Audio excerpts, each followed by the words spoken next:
When you are told who you are and that you must be free, furthermore that you must survive, you must go on living, and that becomes a kind of compulsion, you get mixed up. It's very simple. Of course you get mixed up. If you think you must do something, which will only be the thing required of you if you do it freely. These are the sort of influences, then, that cause human beings all over the world to feel isolated, to feel that they are centers of awareness locked up in bags of skin. Now, this sensation of our identity can be shown and demonstrated to be false by some of the disciplines of our own science.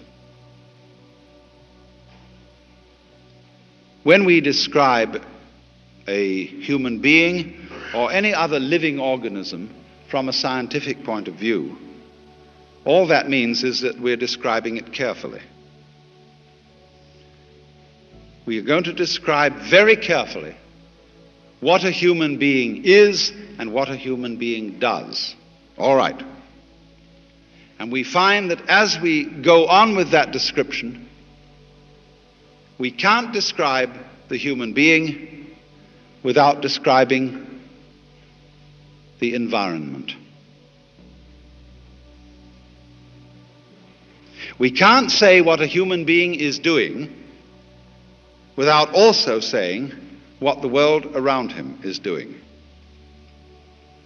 Just imagine for a moment that you couldn't see anything up here except me. You couldn't see the curtains behind me. You couldn't see the stage. You couldn't see the microphone. You could only see me. That was all you could see. What would you be looking at? You wouldn't see me at all, because you wouldn't see my edges. And my edges are rather important for seeing me. My edges would be identical with the edge of your eyesight, with that vague oval curve, which is the field of vision.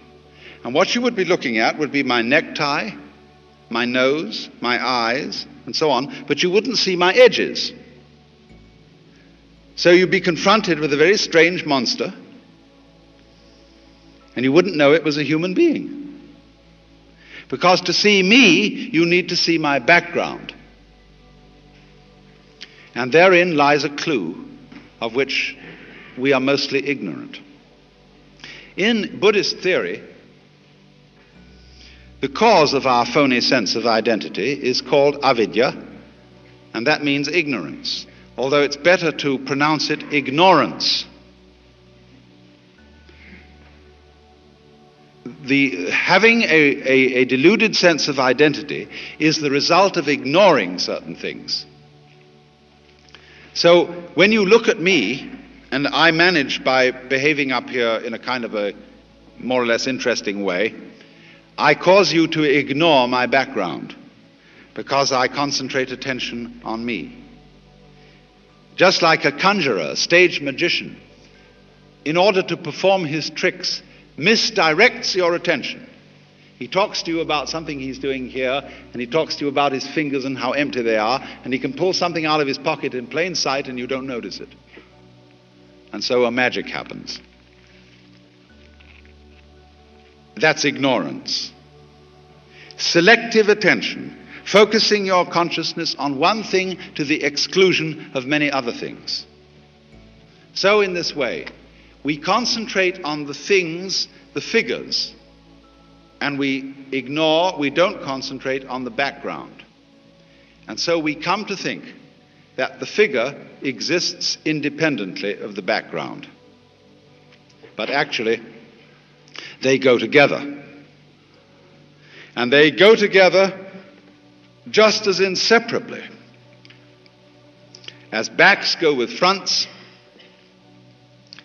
as positives go with negatives, as ups go with downs, And as life goes with death, you can't separate it. So there's a sort of secret conspiracy between the figure and the background. They are really one, but they look different. They need each other, just as male needs female, and vice versa. But we are ordinarily completely unaware of this. So then, when the scientist starts paying attention to behavior of people and things carefully, he discovers that they go together, that the behavior of the organism is inseparable from the behavior of its environment. So you see, if I'm to describe what I am doing, what am I doing?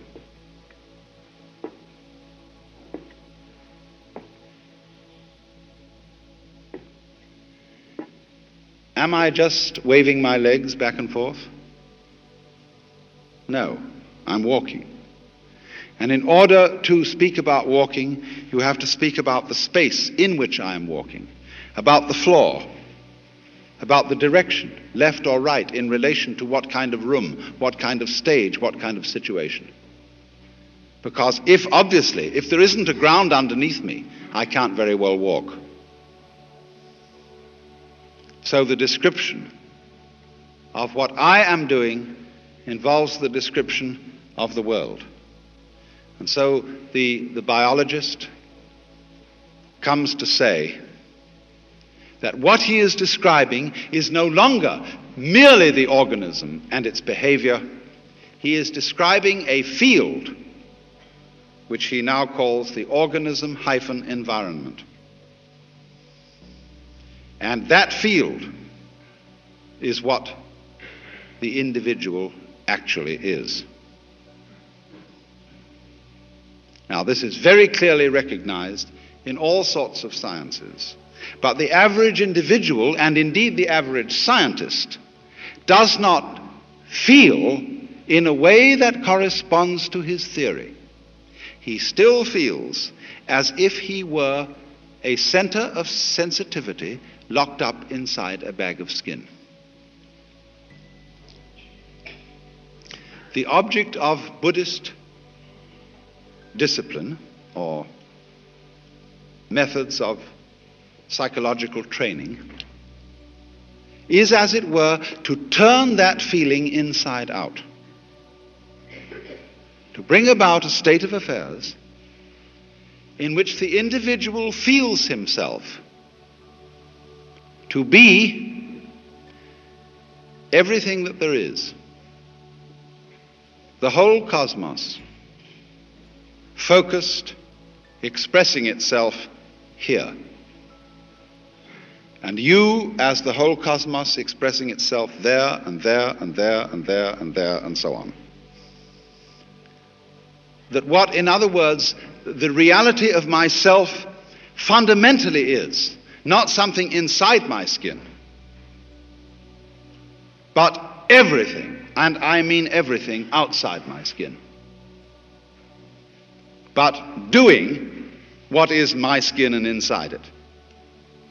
I mean, imagine that every one of us, look, in the same way that the sea, when the ocean has a wave on it, the wave is not separate from the ocean, is it? Every wave on the ocean is the whole ocean waving. The ocean waves and it says, yoo-hoo, I'm here, see? But I can wave all over the place. I can wave in many different ways. I can wave this way, go and wave that way. So the ocean of being waves every one of us, and we are its waves. But the wave is fundamentally the ocean. Now, in that way, your sense of identity would be turned inside out. You wouldn't forget who you were. You wouldn't forget your name and address, your telephone number, your social security number, and what sort of role you're supposed to occupy in society.